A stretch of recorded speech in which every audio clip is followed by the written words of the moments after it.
Bonjour Pascal. Bonjour à toi, mon cher Antoine. Et bonjour à tous.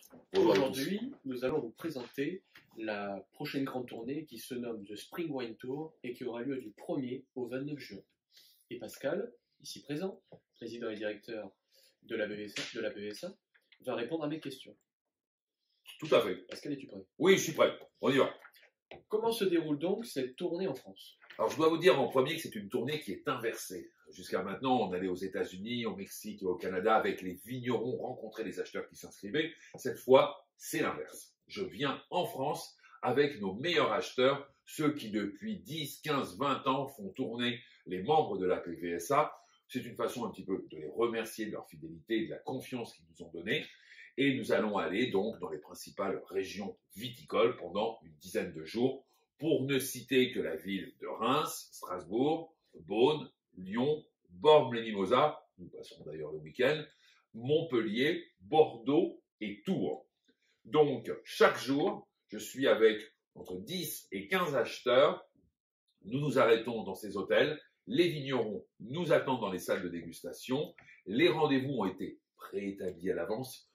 Nous laissons peu de place à l'improvisation dans ce genre d'événement-là. Donc, chaque rendez-vous a été établi à l'avance puisque à la fin du mois d'avril, nous avons une visioconférence entre les acheteurs participants et les vignerons pour que chacun sache vraiment quoi présenter, que les acheteurs nous fassent un petit peu un topo sur le type de produit qu'ils recherchent, le profil de vigneron, le type d'entente qu'ils souhaitent bâtir. Et à partir de cette réunion-là, eh bien, les jeux sont faits et là, les rendez-vous sont pris et on part en France. En d'autres termes, ce que je veux te dire, Antoine, c'est qu'il y aura peu d'improvisation, tout est préparé à l'avance. Et le vigneron pour lequel je n'ai aucun rendez-vous n'aura évidemment rien à payer.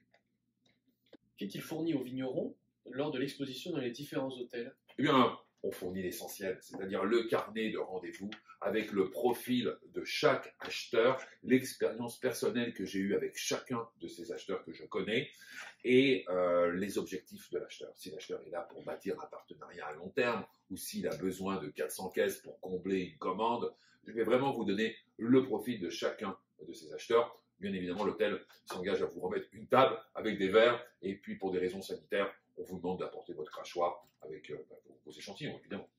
Vous pouvez mettre un petit kakémono si vous souhaitez aussi derrière votre table, il n'y a pas de problème. Bien évidemment. Qui sont donc ces acheteurs participants et comment sont-ils sélectionnés par la PVSA? Alors, on les sélectionne en fonction des produits qu'ils recherchent, des ententes qu'ils veulent bâtir.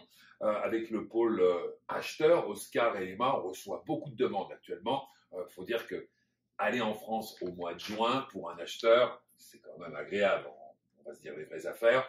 Donc, on les sélectionne par rapport à leur objectif, par rapport à leur crédit, par rapport à l'ancienneté et surtout tout l'historique qu'ils ont avec les adhérents de la PVSA. Rassurez-vous, on n'emmène que des bons payeurs. Nous avons parlé de prise de rendez-vous avec les vignerons et les acheteurs. Comment se planifie-t-elle exactement ces prises de rendez-vous entre vignerons et acheteurs? Alors, un mois à l'avance, on souhaite faire une grande réunion entre les acheteurs et les vignerons pour confirmer les rendez-vous entre chacun, de sorte que lorsque les acheteurs vont arriver en France, tout sera pas mal finalisé à l'avance. Vous avez un carnet de rendez-vous que je vais remettre à l'acheteur et au vigneron. Maintenant, je me mets dans la peau d'un vigneron. Je souhaite participer à cette superbe tournée. Oui. Et comment ça se passe? Quelles sont les étapes à suivre? Alors, 3 cas de figure. Le premier, vous êtes adhérent à l'association, vous m'envoyez tout simplement votre bulletin d'inscription et on va vous accepter puisqu'on vous connaît bien. Si vous n'êtes pas adhérent ou vous ne souhaitez pas adhérer à l'association, vous voulez juste profiter de ce service-là, tout simplement vous envoyez 2 échantillons à l'hôtel Beacon de New York pour qu'on puisse déguster vos vins à l'aveugle. Je vous le dis tout de suite, si on ne vous accepte pas, c'est pas que vos vins sont mauvais, c'est tout simplement qu'ils ne répondent pas aux exigences du palais de nos acheteurs nord-américains. Vous pouvez avoir un très bon vin qui fonctionne en France et qui ne fonctionnera pas aux États-Unis. Donc nous, on ne veut pas vous faire perdre notre temps, puis on ne veut pas le faire non plus. Ça ne m'intéresse pas d'avoir un vigneron qui m'appelle toutes les semaines pour me dire « Alors, quand est-ce qu'on a la commande ?» Non. Moi, ce que je veux, c'est des vignerons dont les vins sont demandés par les importateurs. On n'est pas là pour évangéliser les gens, sinon on va finir sur la croix. On est là pour vendre du vin. Je te remercie Pascal pour cette belle présentation. Nous rappelons donc qu'il y aura un lien qui sera fourni à tous les intéressés avec un Google Form à remplir et à nous retourner. Et j'ai plus qu'à te remercier. Ben, de rien. Et avant de te quitter, dire que cette tournée va durer 1 mois, puisque c'est une tournée inversée. On va en France, mais ensuite, lorsqu'on rentre aux États-Unis, on repart en tournée de façon classique. Nous allons aller donc à New York, à Columbus, à Atlanta, San Francisco, Los Angeles, San Diego. Donc, en profondeur, on va bien travailler la Californie, Denver, qui marche très bien, Vancouver, Winnipeg. On va à Winnipeg l'été parce que l'hiver il fait vraiment trop froid, on appelle ça Winterpeg, moins 50 degrés, même les bouteilles elles congèlent, les bouchons ils sautent. Toronto et Montréal pour finir. Voilà. Merci Pascal. Ben, merci à toi de m'avoir interviewé. J'espère avoir répondu à vos questions. Et puis, si j'ai pas répondu à 100%, vous n'hésitez pas à communiquer avec nous, ça nous fera un plaisir de vous aider. Bien évidemment, merci et au revoir à tous. Merci à vous tous.